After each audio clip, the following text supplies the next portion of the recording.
Hey guys, I'm Paris. Given the journey I have been put on, that I would prefer not to be on, I thought I would share it. So my horse 3 weeks ago got diagnosed with kissing spine. So for those who don't know, kissing spine is when a horse's vertebrae is touching. So they're meant to have spaces in between, but unfortunately he doesn't have spacing in certain sections of his spine. So his spine is pretty much like this, and it's rubbing in certain spots. So it's not across his whole back, there is a certain section, and it's right underneath the saddle where you would get on and off. So just behind his wither, so his wither would be like this, and it just sits just in there. So not great. So I'm making this video basically to go into depth about where I started from when I brought him to then leading up to getting him scanned, like what caused me to get him scanned. So once we purchased him, he was my own little Christmas present to myself. So once we got him home, he enjoyed the paddock life for a bit longer, and then because he was apparently greenly started, we still don't know what that really was. So we then got him restarted by someone. We knew the people, so we were really happy with where he was going. And yes, it was all perfect. Hunter was only there getting started for about 6 weeks. The guy said he was a really lovely horse to work with. He was really willing and he was really smart. So we were all really excited. We were really happy to get him home. So before we took him home though, we went over there and we went to go see him before obviously I brought him home to make sure everything was okay.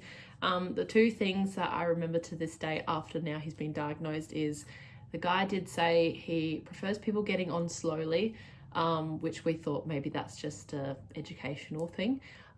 Getting on slowly, and he likes extra thick saddle pads, which we didn't really go into deep depth with that back then because we just thought, but now looking back I'm like So I had a really good ride on him when I was up there, so I was really excited. So we booked in to get him back home with me. So once he came home, we did a bit of work together, then he would have a spell, did a bit of work together, then he would have a spell. He's really had the cruisy life, to be honest. He started to get really poopy when it came to girthing him up. He also wasn't really the weight that I would hope he would be, being nearly a 17 hen horse, but he was also growing, so it was a bit of a... So I got him scoped for ulcers because I thought the two things linking into one, the being a bit girthy, and yeah, not putting on as much ideal weight as what I would hope. He was really opinionated under saddle. He did the classic ulcer signs, reluctant to go forward, always a bit piggy in the canter, and he was very, when I mean opinionated, I mean had his ears back when you'd ask him for cues. So that was going from the walk to trot, trot to canter, which we didn't really focus on canter for a while because if you can't get it at the walk, you can't get it at the trot. If you can't get it at trot, you can't get it at the canter. So I got him scoped by the same vets that he got diagnosed with, and we found grade 4 ulcers. So I was like, okay, great, cool, we're fixing this. Ulcers are a pain, but they're definitely something that you can work with. So once he got diagnosed with the ulcers, he was then put out on a spell again, obviously while he was doing his first injection course, just to obviously let him be a horse and let his body do his thing. So he's always still been really piggy going into the canter. He can kick out. He's never done anything nasty, but he kicks out and the ears are pinned back, and he's just not, he never relaxes into it how you would hope he would. Yeah, I was having a lot of fun with him. Like I said before, I started to take him to the forest. He went to his first ever hack show, which was such a long show. He was doing walk to canter transitions. He was just like, you could tell he was excited to be at the show. It was quite cute. I'll attach a little video of him. Yeah, so he went to his first show. He was loving it. I've never seen a horse get all excited to be there. It wasn't like as in hot or anything. He just loved seeing everything happening, and he actually really enjoyed his workouts that he was doing until near the end because it was such a long day. He got a bit sour of it near the end, which understandable. It was a really long day for him.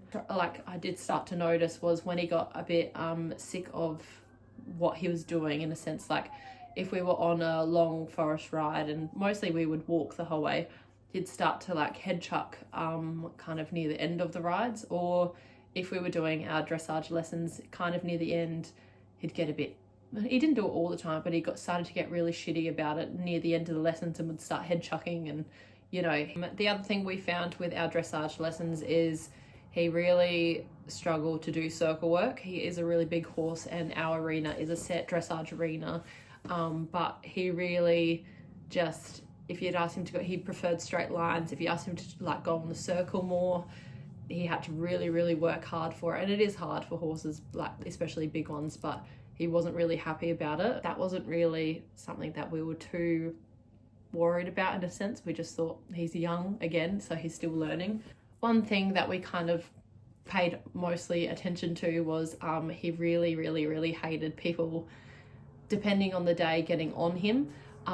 It wasn't really a sense that he was called back. Some days it's like he's scared. As soon as you get up on that mounting block and you're higher than him, he just kind of like freezes, the head goes up, and he just looks really scared in his face. Like you can just, it's not piggy, it's not, I think he's just generally was really worried about something. Because as soon as you get on and you walk him off, he relaxes. You can see it. His whole body just goes down. It's just, he's really worried, like something's spooked him in a sense when people have been getting on. It's really weird. So so 2 months ago, I was getting on him. I sat down and he was frozen, but he normally just, and as I sat down, I grabbed my reins and he exploded. Like he went bronco.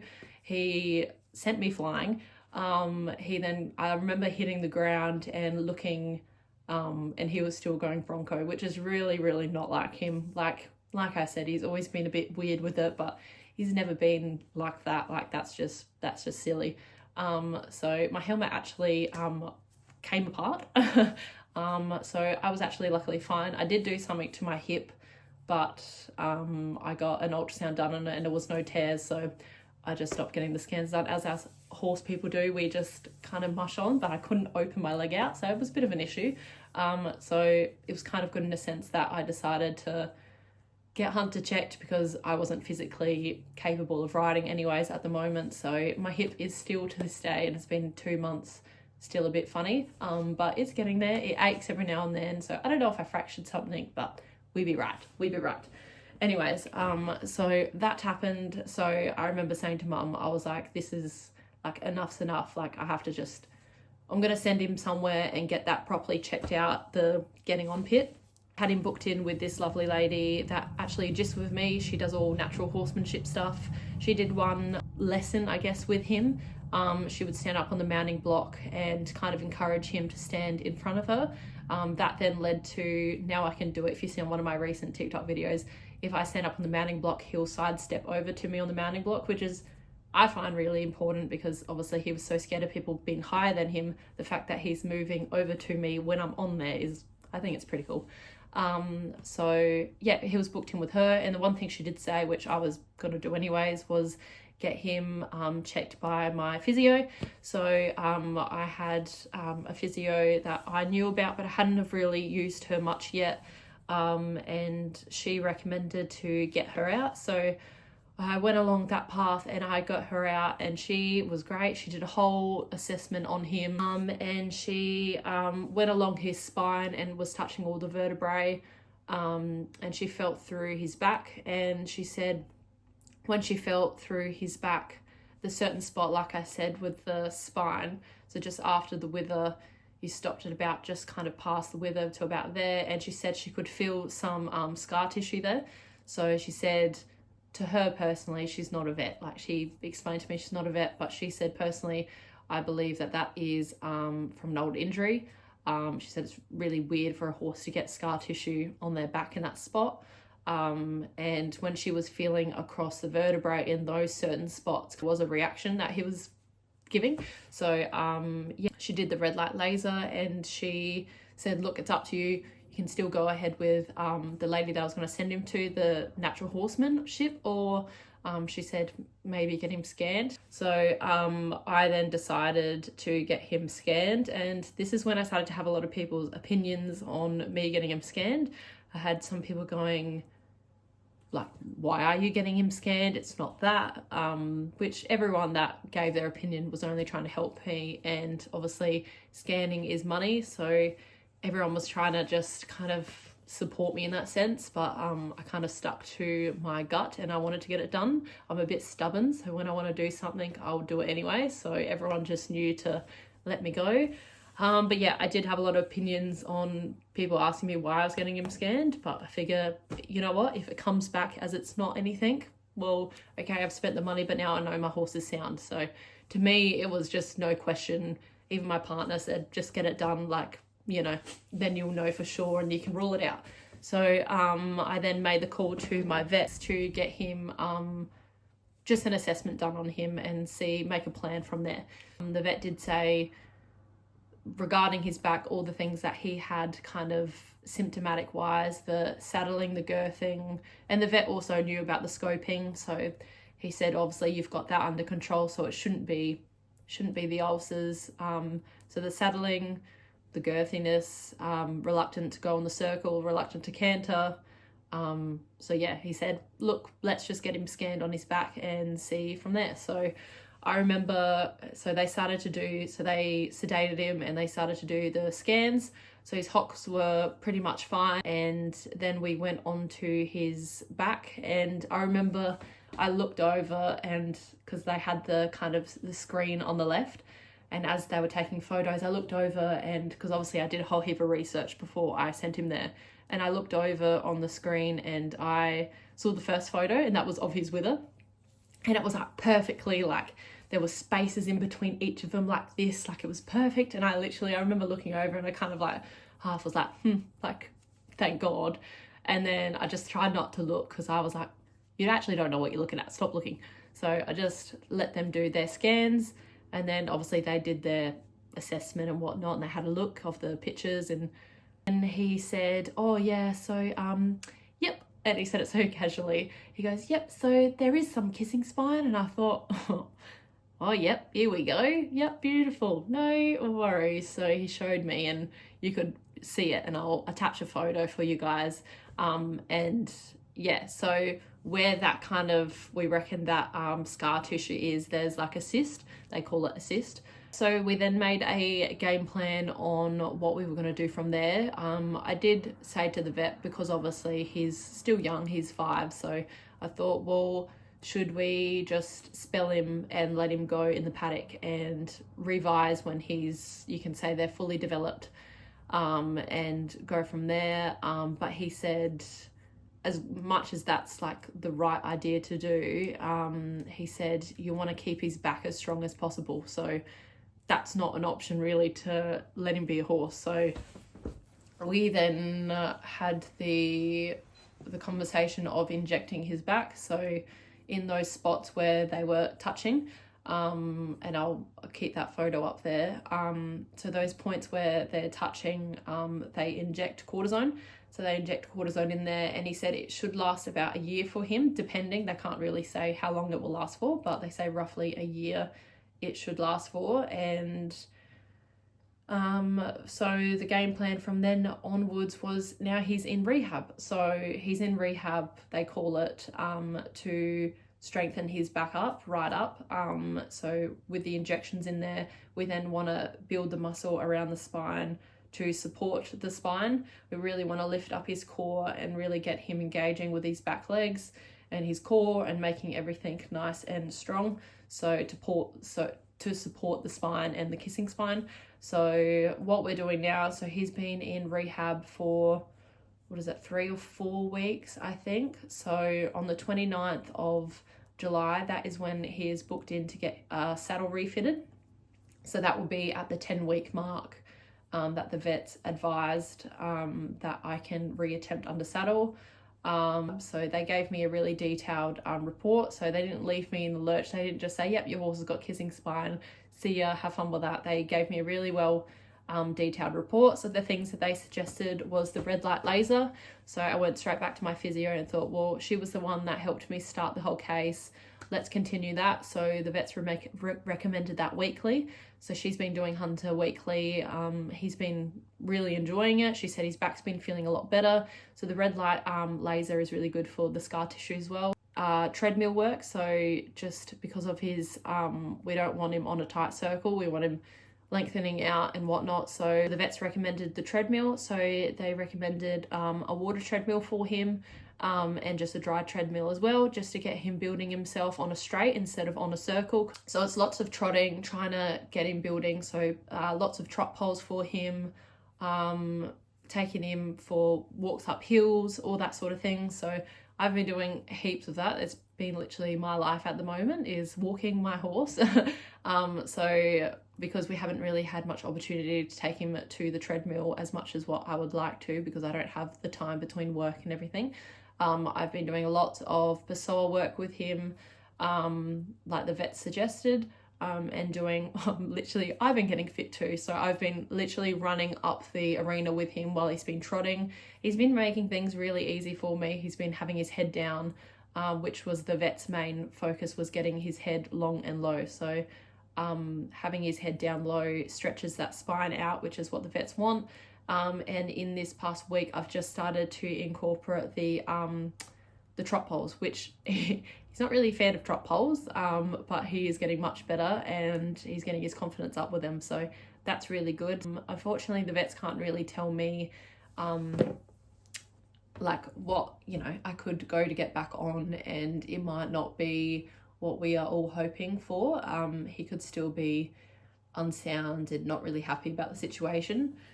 The one thing I have noticed since getting him injected, like his back injected, was when I'm putting the roller on, so the lunging system on, and girthing him up, he has not even flinched once to put his ears back. So it all kind of goes into one. You kind of think, like, obviously he had ulcers at some point, but did he have ulcers because he was stressed, or, you know, what was it all? Because now he's not girthy, but it'll be different once he gets a saddle put on. So I'm hoping for some good news when it comes to, but so once he gets saddle fitted, it's not going to be all happy Larry. Like, once he gets saddle fitted, it's literally going to be, he said, lots of trail riding, lots of uphill work with him, and pretty much walking for another, I think it was 7 weeks. So it's going to be a long road before we then even think about putting in a trot. But yeah, once we get that going, hopefully we can start to pick up some new things. So the other option down the track is surgery. Now, surgery is one of those things that I've been trying to talk to multiple people about what the goal is. My vet personally isn't really a big fan of the surgery. He said to me, there's too much of 50-50 cases with the surgery. It's not really one of those where, you know, like us, we can get a surgery done and it's kind of guaranteed that you'll be okay. It's kind of, you know, in the air, which, to me, that's quite scary. Like, you can't. Hunter at the moment in the paddock is very sound. Trust me, he is very sound if you see all my TikToks. So it would be a different story, I feel like, if he was unsound in the paddock. I would then probably look to opt more for the surgery. But if he is sound in the paddock and unsound under saddle, I kind of at the moment think that I would just retire him at that point. But then it would come to a case of, if he starts to get symptoms in the paddock or he's just generally uncomfortable, I probably would then opt for the surgery. But yeah, so in for the next year or so, we will be rescanning his back and seeing how it's going. He is still, in a sense, growing, so it may get worse or it may get better, but I've got kind of him being young under my, kind of on my shoulder, because I'm kind of like, well, this is in a sense good, because you can try and build him up as strong as you can to try and help it. So hopefully we can get some sort of a positive outcome, even if he's just to go and enjoy some trail rides or he's retired. It is what it is, as long as he is happy and healthy. That is the main thing at the moment. So we will revise in a couple of weeks, I guess. It's not that far away, the 29th of July. So even after Hunter has been diagnosed with kissing spine, I still have had a lot of people's opinions about it. That's why I was a bit up in the air about sharing his journey. I've had a bit of the know-it-alls, in a sense. Lots of lovely people trying to help me. A lot of people that don't really know the situation or haven't really spoken to my vet trying to tell me things are fine. Like, he will be back to things. Like, he'll be back to working. Like, you know, yeah. So I had a lot of different opinions on it all. That's what you get when you post things on social media, so I was ready for that. But I'm just really glad that I got him scanned, and I've got great vets and I've got great support from family and friends, and generally everyone has been really supportive with his journey so far. So I think it's important to share things like this, especially when I'm trying to grow a platform. And the one thing I've been struggling with when he got diagnosed with, there is a lot of things on Google about kissing spine and whatnot, but I think hearing stories from other people, like personal stories about it, I think that really helps people. Every case is obviously different. Just because my horse has these things does not mean your horse does, or your horse may have a lesser grade of kissing spine than my horse, and yours might be, I guess, worse off than mine, or vice versa. You might have worse case. So every story is really different. I have heard some really positive stories about horses having kissing spine and being eventers and still doing things out there, dressage and whatnot. The vets have actually said to me, if he stays happy under saddle, dressage will be really amazing for him, because it just makes the horse work properly. If you obviously do dressage properly, makes the horse work properly and makes them carry themselves and using their back legs and everything properly. So hopefully we can just get Hunter to a point where he's happy doing that. Surgery is so 50-50, so 50-50 to me is not really positive. So it would have to be needed to get the surgery, if you know what I mean. I wouldn't just do it for the sake of it. So we will see how he goes, and he is very happy at the moment. So he was on 2 weeks rest after he got injected, and then I put him into a paddock with my other horse, and someone was very excited and feeling very good of himself. So if you go on my TikTok, you will see lots of hooning from him. So he's definitely feeling amazing. So that is really good news. In his lunging work at the moment at home, really good. He had a little canter the other day on the lunge, only because he was a tad fresh. So I said, okay, you can canter. So I asked him to canter because he's really good with his voice cues, and he cantered, and I honestly have never seen that horse tracking up so well. He was really lifting with his back legs. I even messaged my best friend. I was like, oh my God, like, I don't know if it's that, but like, yeah, you could just tell that his body was moving much better. So hopefully I can keep him happy with injections. And yeah, so there's lots of positivity. So yeah. But if you guys are wanting to see more about Hunter and his journey, please follow me on here and on my other social media over at PLH Equestrian, over on Instagram and TikTok. That is where most of my day-to-day stuff is on, but I'll try and start posting on here as more of a vlog of it all. And yeah, just to kind of keep you guys in the loop and hopefully to show a positive outcome of Hunter's kissing spine journey. Thanks, guys.